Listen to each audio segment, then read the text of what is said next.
You're listening to the Business of Glamping and Unique Holiday Rentals, Episode 9.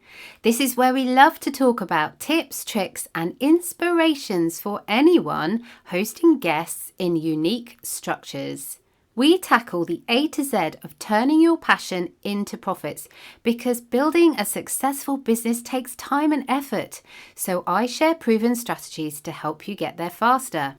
In any new industry, it's vitally important that we pay attention to what's going on, what's happening in the future, what trends are starting to emerge, what are the big businesses doing. This is what I'm discussing with my special guest today, and we're talking about the trends that are starting to come out of Europe and what we can all learn from them. So, let's get started. Glamping and unique holiday rentals are surging in popularity with the growing desire of customers to book holidays that deliver an experience. They are also the new business of choice for those wanting to improve their work-life balance. So how do you build a strong business like this that gives you the life you need and a great investment? I'm Sarah Riley, and I want to share what I've discovered after being immersed in this industry for over 20 years to inspire you to find out more about what's going on. Welcome, this is the Business of Glamping and Unique Holiday Rentals. Hello, and thank you so much for joining me today. It's really lovely to have you here. I've got a brilliant treat for you today. Today I have got an expert from Europe, Richard Otten, who is based over in Holland and has been the owner of glamping.nl, a website over in Europe, for many, many years. He has a huge amount of experience because not only is he the owner of this website, but he is also a part-time university lecturer working on the subject of glamping and hospitality and unique accommodation. He has unique insight into this industry, into what's going on in Europe, into trends that are starting to emerge, into how the industry is operating. And I am very, very pleased and grateful that he took the time out of his day to join us today to share his knowledge and his expertise with us so that we can all benefit from it. So without further ado, I'm going to hop over to that interview now. So hello, Richard. Thank you so much for joining me today and giving me some of your time. No problem. Thank you, Sarah, for having me. Of course, we already met during the Facebook live chat, and that was already quite interesting, I think. Yes. So I'm very happy to also participate in your new podcast series. Did you get any replies already as a response on your new medium that you are introducing now? Yes, and it's been so amazingly positive, and I'm so grateful for all the reviews from everybody. I think it really helps people that they can multitask their time. So while they're doing their normal daily chores, whatever those chores might be, they can still listen in and keep up to date with things such as what we're going to talk about today, which is European trends in the glamping industry. Right. And for the benefit of the listeners, maybe we'll start about talking about where you are, what you do, and your involvement in the glamping market. Can you give us a bit of an overview, Richard? Yeah, sure. Well, hi everybody listening to this podcast, of course. I'm also myself a very fond person of podcast. I listen to it while I'm running. So of course I want to introduce myself. My name is Richard Otten. I'm the owner of glamping.nl, which is the biggest website at the moment in the Netherlands if we talk about the glamping industry. We also have some translation websites in France and in Germany, but it's the websites are smaller. Besides that website, I'm also a teacher, a part-time teacher at the Breda University, where I give some lectures and do some research about this topic. Last year, I was also attending the Glamping Summit, of course, in Denver, where I gave a topic about the same. I gave a presentation about this topic.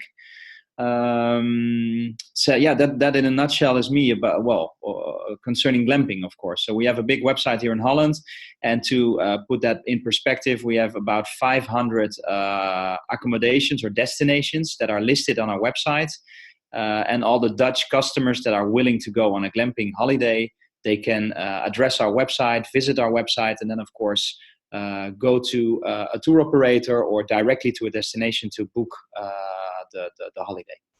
So you are perfectly placed to have a bird's eye view of the trends and movements in the industry and what's actually happening. And have you noticed anything in terms of your own businesses and your own work in the university about things that might be coming out? So is there an increase in interest? Is there an increase in traffic? Are more people coming on board with this subject? What have you noticed? I think there is still an increase in traffic on our website. Of course, the pace of the traffic, it's not doubling every year like it did before. In the early years, 2012 and 2013, there was really like a double or triple on the amount of visitors on the website. That is not really the case anymore, because I think there's a lot of competition websites out there, not only glamping, but also unique locations, etc., etc. So I think I could pick 9 or 10 websites that are all doing the same thing, let's say, proposing an overview of destinations that are very special. And of course, glamping is very unique for because they have the connection with the camping industry. And I think in Europe, of course, we have a lot of campsites that are now investing a lot of money to become a glamping instead of a camping. So that is something that we see. That is something that was also coming out of the research that we did last November. Let's say glamping is still on the move. And I think in Europe, a lot of people are still willing to pay money for an accommodation or a destination that is maybe more expensive than a hotel or a traditional camping, but is more in perspective of sustainability, nature, etc., etc. So that's why I think the trend is still going on, but it's evolving. It's not like glamping is not a unique selling point anymore. I think there are a lot of things that have to be adjusted or put on top of just having a safari tent. Absolutely. And I think you're bang on there, especially when you're talking earlier about competition as well. As the competition increases and the industry is evolving and developing, that's when business owners such as ourselves and other business owners in this industry have to really look at what they're offering and decide where they maybe should be diversifying to address the needs of the customer, which are constantly changing. And it's really interesting as well that you mentioned there about your research. Is that research public? Is that something that other people can access? We are now we are putting it online. It's not online yet. If you can go to our website, I think in the next week or 2 weeks. So let's say end of January, that will be online. And I think it will be like a summary, of course, of the big research. But I think the most interesting outcome is that we found out that, of course, the visitors on our website are all coming with a different intention. So glamping, of course, is a word that is not quite good understood for everybody. Everybody has his own definition. And of course, within the industry, there's a lot of talking about a rating system, a star system. What we found out also in the research is that actually there are 4, let's say, segments of glamping. And that will be in that summary, of course. And if you want to, I can talk a little bit about those 4 segments. Yes, please. That'd be great. I think the first segment is the glamping nature. So that is like the small scale glamping owner, maybe on a farmland with only 3 safari tents on his area, with a very personal service where you will talk to the owner, maybe have some luxury around it, but very in nature, of course, because that is the name of the segment. Maybe with a maximum of 20 or 25 accommodations. I think the second segment would be glamping camping. So that are all campsites at the moment within Europe, especially, that are built on a campsite structure. So they were maybe already there since the 80s or the 70s, and they are now, of course, at the end of their life chain, let's say, and they are now moving up towards a glamping. So part of the campsite is a glamping. So not the whole camping is glamping, but some areas are designated as a glamping area, and there you will see all the safari tents. And that is something that we see in France, we see it in Italy, we see it in Spain, we see it everywhere. There are a lot of big investors now investing in this campsite industry because they see, the campsite can earn more money with glamping, of course. So that is the second segment, the traditional campsite with a glamping area. The third segment is the glamping village. For example, like the one in Slovenia, like in Bled, but I also know a couple in Tuscany, Orlando in Chianti. It's only glamping, but then of course on a bigger scale. So you will have more accommodations. I think in Orlando and Chianti, there are more than 100 accommodations, and that is all designated as a glamping village. And I think the whole ambiance on that particular glamping is luxury. So the restaurant is high end, the service is high end. You see it everywhere. It's not only the accommodation. So that is the third segment, glamping village. And I think the fourth one is, you can have some discussion about it, but it's a glamping experience, where you could say that sleeping in an igloo in Iceland is an experience, but it's not really. It's just one accommodation that is really Instagrammable. It's really special, and that could be anything from Finland in an igloo or maybe in a tree house, but all small scale and like a unique character. So those are the four segments that we see now in the market. So tell me a bit about the research. Was it done amongst, was it a digital research project? Was it amongst the industry and business owners? How was that done? Actually, it was both. It was a quality research, and there were interviews with people in the industry that we know in Holland have some opinion about the word glamping, and that, of course, we came up with this definition of the four segments.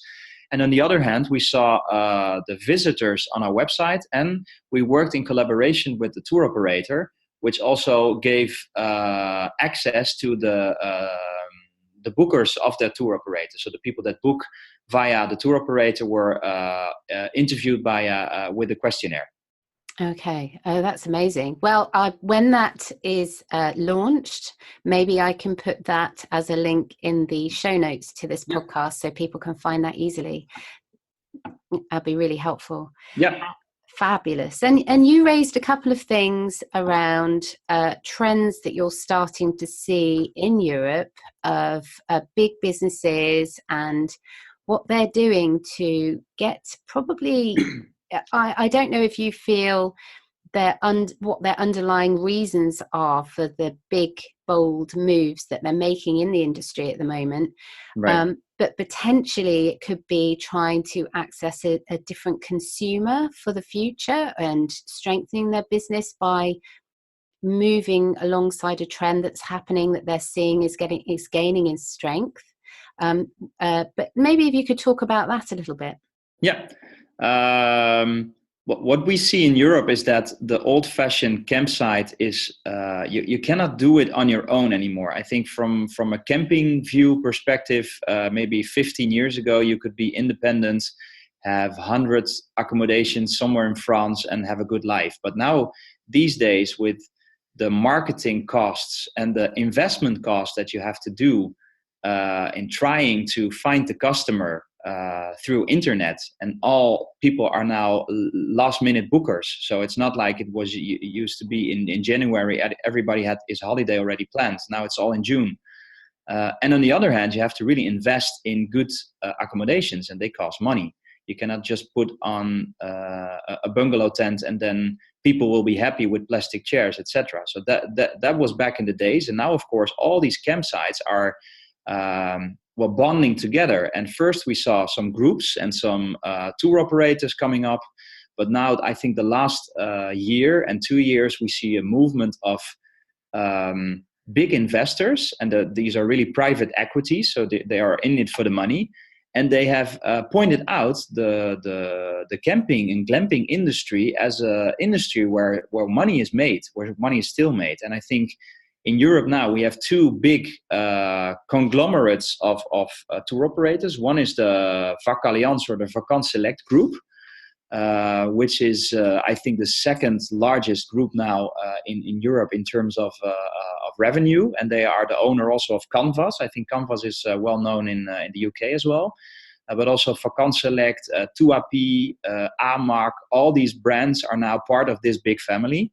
And then the other part, it's the European camping group with brands as Eurocamp, Rowan, Gopher Camp, and they are all together now. So these are the Home Air group. I'm sorry.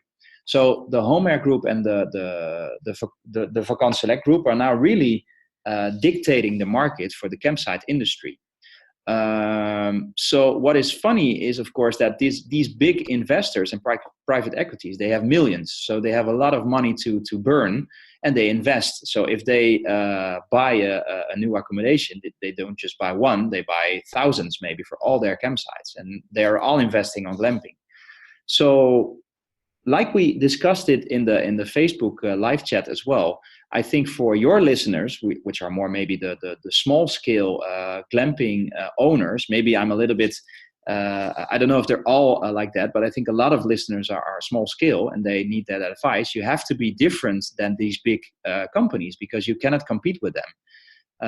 And I think that is a trend that is possible because we see with the visitors of our website as well. And I saw that on the trade fair where I was earlier this week in Holland on the vakantiebeurs in Utrecht.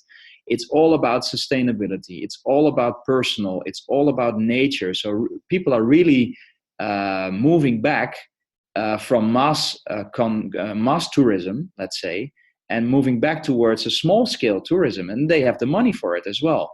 And there are different target groups to address because you will have the baby boomers with a lot of money and a lot of spare time. You will have millennials now with children and they have a good job with money to earn and to spend. And they want for their vacation and their best of the best. So these are all target groups for your business. And I think the only thing that you have to do is to really be yourself, to see what your unique selling points are as a business, as a location, as a owner, and then point that out on your business model. And not trying to compete with all these big investors and groups that are there because they have their part of the market. But yeah, they are big, so they cannot move. They cannot change very fast. So that would be my advice as well to all the listeners, I guess. Yeah, and I think you're absolutely right there too, because there will always be big investors and big competitors coming into any market, especially when a market is showing such moves towards strength as this industry is. So the only way to deal with that is to show your differentiation, so how different you are and how unique you are, and to offer the personal service that those bigger industry-led businesses cannot really provide so well because they're just too big. So they can't do those smaller, more personal service and offerings and experiences and things like that. True. And that's definitely where I've seen even some businesses try and move into. So, for example, we have the Marriott Hotel Group in London. They're running an experiment at the moment. And this isn't about glamping, but it shows the way the industry is going. They're running an experiment where they are picking hand-selected, home-based accommodation. So people can actually book somebody's home. So a bit like Airbnb, but it's much higher in terms of quality and level of service. And so this small selection of offerings is available to people who may otherwise have wanted to stay in a hotel in London. So again, it's showing how a big industry level, big business is moving away from mass offerings in hotels and offering a more bespoke service. So they're obviously experimenting with that kind of approach. And you're seeing some other experiments happening as well, and some other strategic movements, almost like a game of chess that's happening in Europe. So right. And is the news in the UK? Is that big news that there are these two big groups in Europe now dictating the market? Like I mentioned, the Vakant Select group and the Home Air group. Funnily enough, no. I haven't seen a huge influx of news channels talking about this, just a few here and there. So it's not, the UK hasn't really picked up on this as something that is big news.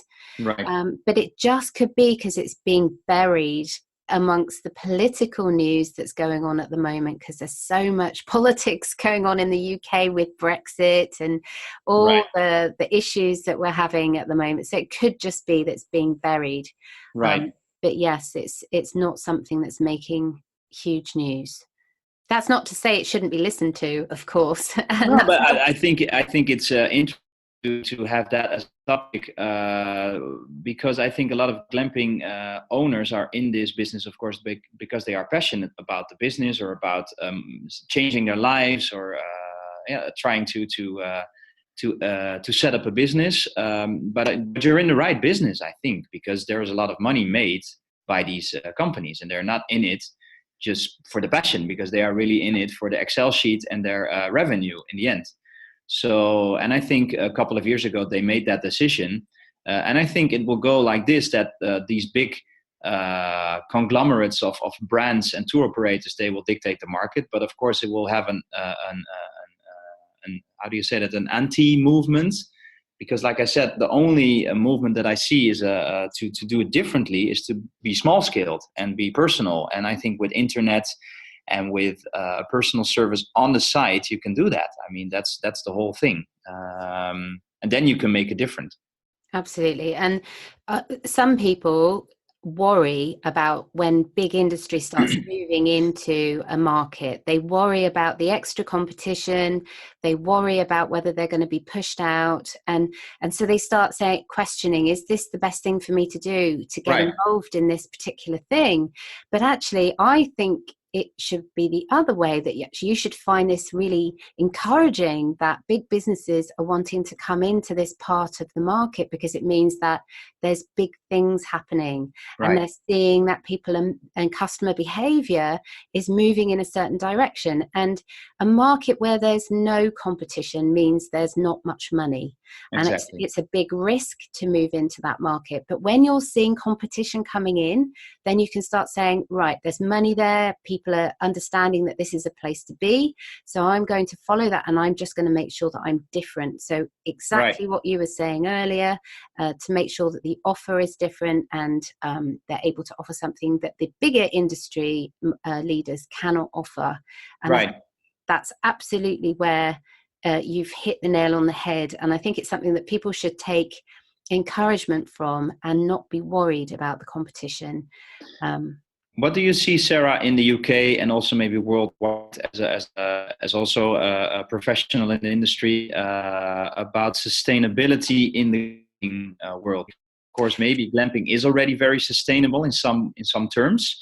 When I was on the trade show earlier this week, that was really the topic of the trade show. The keynote of the first day was about sustainability, and there were a lot of examples given about companies that really are now trying to be different and put all their money on sustainability. For example, there was a hotel that gave not only points for your like the old-fashioned way, you get points in a hotel when you get a room or you pay money or you have a bigger room, but they gave points when you don't use the towel or when you choose a certain menu in the restaurant that is very sustainable cooking. So in that way, people earned points to get like free rooms, that the reward system.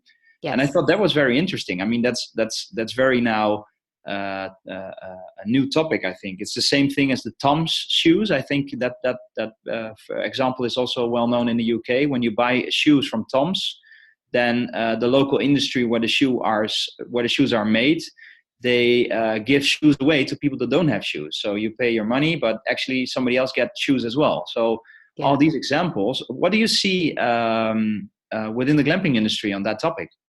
Well, it's interesting that you said that about the hotel, and I had that exact same experience. So I went to a hotel for a week, and if I put a note on my door to say that I didn't want someone to come in and clean my room, then I was given a percentage discount off of any food or drink that I bought from that hotel. So they were encouraging me to not use their facilities so that sustainability was happening, and it was my choice as the customer, and I was getting a reward.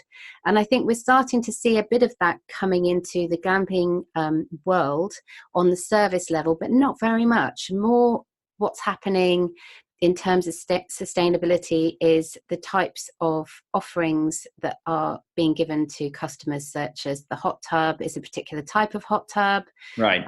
The off-grid facilities that are being used are being talked about so that customers understand that their stay is off-grid. The negotiation that the service deliverer is having to have with the customer to say, you won't, the level of service that you maybe have expected isn't possible because we are off grid, and this gives these benefits instead to the environment. And it's those kind of negotiations that business owners are having to make very carefully with their customers so that they don't get negative reviews, because it's all about expectation for the customer. As long as they understand and expect something, a certain level, then they won't have a negative review. They won't negatively react to that. Many things are happening, and one of the things that I have seen from a glamping site that I've worked with very closely is they have been able to generate a massive marketing opportunity by working with a big brand, which was Carlsberg, and they worked with them in a very sustainable and off-grid way, where Carlsberg wanted to do some marketing and a social media strategic project, and they worked with the glamping site, who then in return got an off-grid building built totally at the cost of Carlsberg. So it was a really interesting project, and I've never seen anything like it. But it was all because it was a sustainable project, it was off-grid, and it was in a place of natural beauty. So it's just, the only limit is your imagination. It absolutely is. And it's showing how important it is, the sustainability and the off-grid approach to big businesses, and how important it is. And they're recognizing that the glamping industry has this. And looking at my own statistics from my own website and the things that people find most interesting, it is usually sustainability, it's usually off-grid, all of those things are the topics that people are so interested in learning about more. But one other thing that I've noticed more, and that is around wellness, particularly in America, because wellness and health is something people are paying more attention to. They're learning more about it. And particularly in America, where they pay for their health care directly, it's so much more expensive. They are understanding that in educating themselves, they can do this in an environment that is beautiful, is nurturing, and they're starting to look at the glamping offerings as a way of doing that in a way that is also sustainable and off-grid. So these topics are all coming together. And so when you start seeing this, you start seeing a magic source, because the customer and the provider are able to come together, and that's where you start seeing lots of growth and new things coming out of an industry that you didn't ever expect, such as the project that I just talked about earlier. So it's really interesting. And I don't know if you've heard about the big move that's been happening in America with KSL hotels and resorts working with Under Canvas. No, I haven't. So they have Not yet. just signed up a deal where the two of them are coming together. And so KSL is a big hotel and resorts industry leader, massive business. And they've just signed a deal with Sarah Dusick from Under Canvas to provide, so that they provide an element of their offering now. No, And very so, nice. yeah, so this is, and I was only speaking to Ruben Martinez from Glamping Hub yesterday about this. It's again what you were talking about, the millennials and future generations getting involved in business and being able to offer something that links in with that. So we're seeing huge moves in this industry and big business coming in, and I think that is definitely something that should be reassuring the smaller business that Yeah. this is an area of growth. Yeah, I agree with that. I think everywhere is a green light. About that sustainability, I think as an industry, as a tourism industry, we are maybe arrived upon a point where you could say 2019 could be a tipping point. At least in Holland, we see it like this. What that was also mentioned earlier this week. Maybe glamping is already a front runner in that shift. But it was nicely said by the guy who did the presentation, but I can't recall his name. But he said the travel industry is moving on the wrong road. And of course, like in the month of January, as a person, you just had December, all the holidays, and you drink too much and you eat too much, and then in January you get like the dry January. Of course, everybody stops drinking, and you do less of this, less of that, less of that. But he said that as an industry, if you can slow down, but if you're on the wrong road, you have to turn around, actually. So that is more for the whole tourism industry, because that accords more to the airlines, for example, because there's a lot of topic about that, flying all over the world now for practically nothing, with the Ryanairs of this world, and producing a lot of pollution.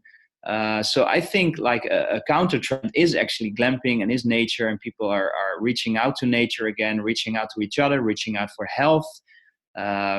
So, and these are all combined in glamping. I guess in European perspective, we see it like this. And like I said, from all over, we see people are investing in it. One funny and interesting detail about that as well is that we see that the festival business is also moving into glamping. So I know a company here in Holland that is providing all the accommodations on the festivals, such as Lowland, Tomorrowland, the big festivals during the summer where all the youth are coming. But this owner said, well, actually, it's not the youth anymore that is coming. So he said the youth is still coming, but people of 30 that used to go when they were young in a small tent and go to a festival for 3 days and didn't expect anything, they still want to go, but now they earn money and they want to have a jacuzzi next to their tent, and they want to pay maybe $1,000 for the weekend because there's they want to relax with their friends. So on Lowlands, for example, which is I think the biggest festival in Holland, there are now over 1,700 accommodations only for the weekend during that festival, and they're all filled. They were all booked within the minute, within the day. So the website couldn't just, well, it was after a day was fully booked. So that is also interesting to see that other businesses are now into glamping, because they call it glamping. It's called a lodge. It's called a glamp village on the festival area. So it's the same thing, but in another segment. So that is also interesting.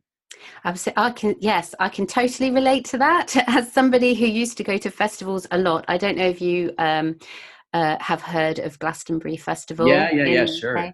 So I used to live very close to there, and so I used to go every year. And when I was younger, I could absolutely sleep in a tent on the floor, on a small roll mat, and then go all day listening to bands and getting involved in the whole vibe of the festival.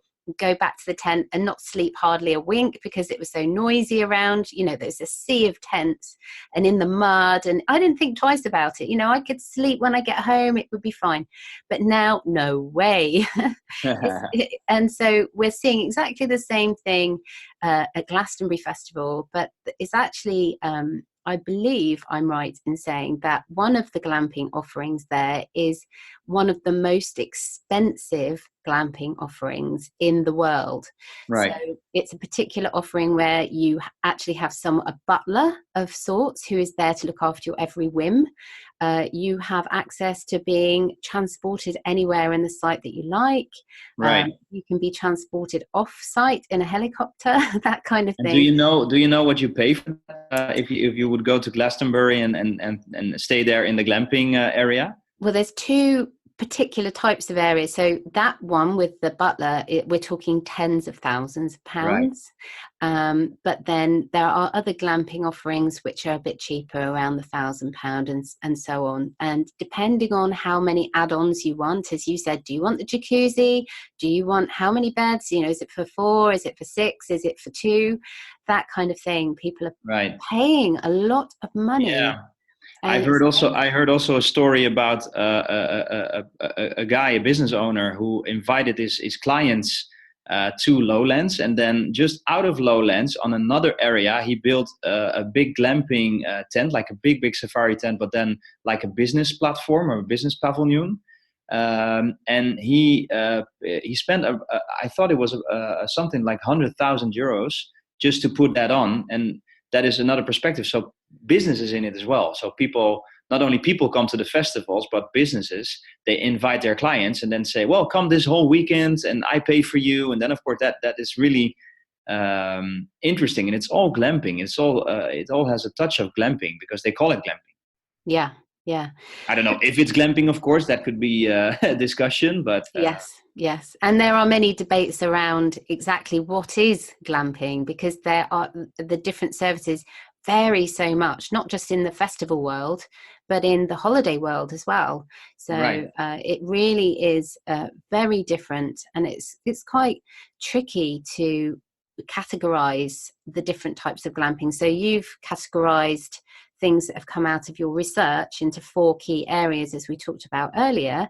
Right. But you know, there are some others who would debate that there are even more categories that different offerings can be put into. And I think the same is coming out of the festival world.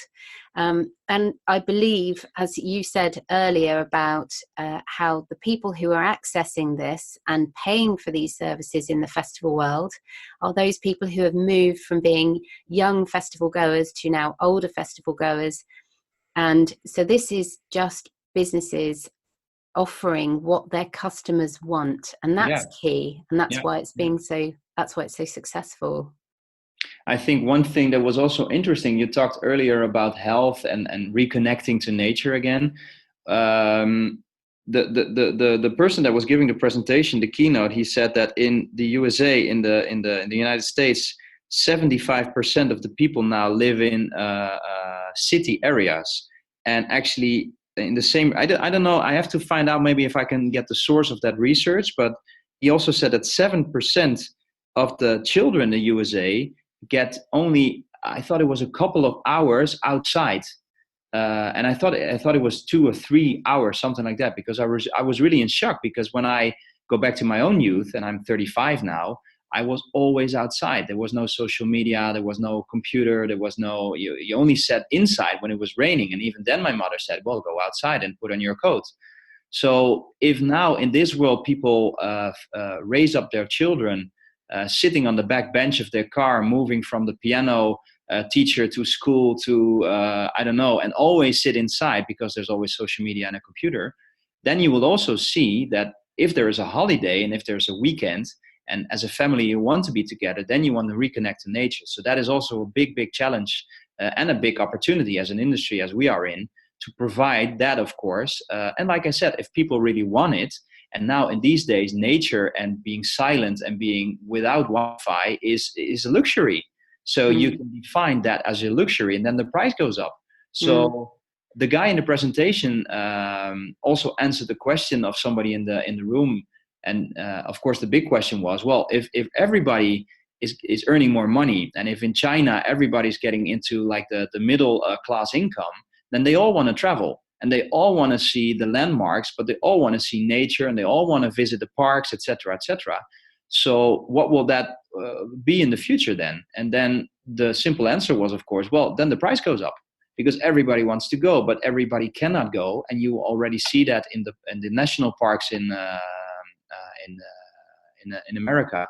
There's a limited amount of visitors that can go, and you see that in Iceland as well. You see that on the islands in Holland as well. If you want to visit the island, you really need a time slot now, because otherwise you cannot go. So these are all things that are in the end good as a business, but then again also makes you wonder, makes you think where the world is going now. Absolutely. And everything that we're doing in our daily lives and how that's impacting then what we want to do in our downtime and our relaxation time. And you touched on there about the Wi-Fi, and there's huge debates raging amongst the glamping industry about, should Wi-Fi be offered? Should it not be offered? Should people be forced to switch off? It's good for them. People want to switch off, but then there's others who don't want to switch off. They still need to keep businesses going. They still need to keep in contact with loved ones, that kind of thing. And it's a huge melting pot of debate, and a very exciting and interesting place to be right now. I don't know if that's what you feel as well. Yeah, it is an industry that is moving constantly and is touching every trend and opportunity that we see. Because I think in the UK, glamping was already there maybe in 2010, 2009, but it's still popular, and it's not declining. It is really on the move, and it's moving up. And you see a lot of markets like the United States, like you mentioned, the deal that Canvas made now with the hotel. What will happen if all the Chinese are willing to go glamping? I mean, that is something that we cannot foresee. So yeah, there's a lot of things going on. Yeah, but the interesting thing is as well that because I offer courses to help people set up. And it's really interesting when I start to see the countries where people are buying the courses from. And that, for me, gives me an indication about where is the interest in this industry coming from.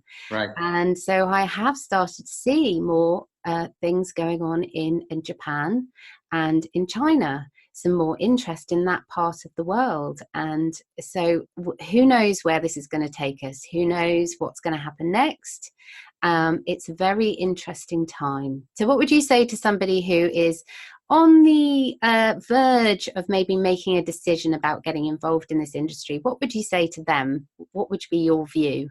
I would say do it in any way, because if it's a life-changing decision, like somebody now has let's say a regular job and wants to make a decision and change his life and become an owner of a glamping destination, I mean, go for it. I mean, make sure that, of course, that the backbones of your business model are good.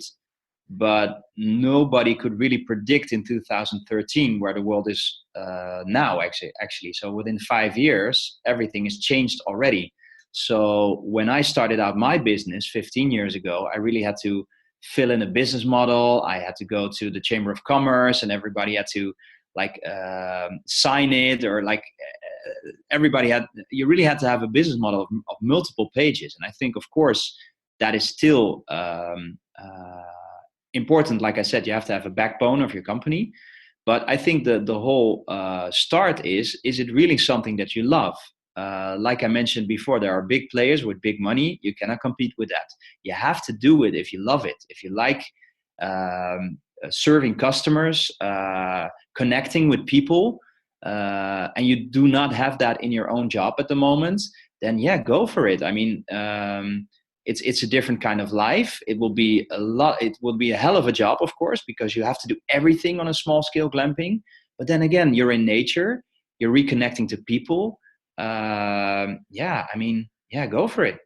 Oh, Richard, it's been so fantastic talking to you. And I'm so grateful for your time today, because I know that you've taken time out of your daily work and your tasks that you need to do. And I'm very grateful. I'm sure the listeners will be too. No problem. It was very good to be here. Thank you for having me. And let's see if we can put on the summary of the research online, like I said, end of January. So normally that would be on your website if it will be end of January. Yes, and I will definitely include all of that in the show notes for this episode. And all you need to do is do www.inspiredcamping.com/ and the number of the episode to get the episode you want to listen to. So thank you so much, Richard, again, and hope to see you very, very soon. Thank you, Sarah. All the best. Take care. Bye. Bye. And what an absolute pleasure it has been speaking to Richard today. I could simply talk to him all day about this industry and what's going on in it. And I'm sure Richard's going to be a guest again on the podcast. And I appreciate you for joining us. It's amazing to have you here. If you found this useful and inspiring and you'd like to hear more of this kind of thing, please subscribe to the podcast and leave a review on iTunes. You can check out the show notes over on inspiredcamping.com/podcast. And you can also check out everything to do with the glamping industry and glamping in general to partake in it, and anything in between over on that inspiration portal. You can also check out my signature course, From Overwhelmed to Overbooked, a masterclass teaching you the secrets to attracting more guests and commission-free bookings.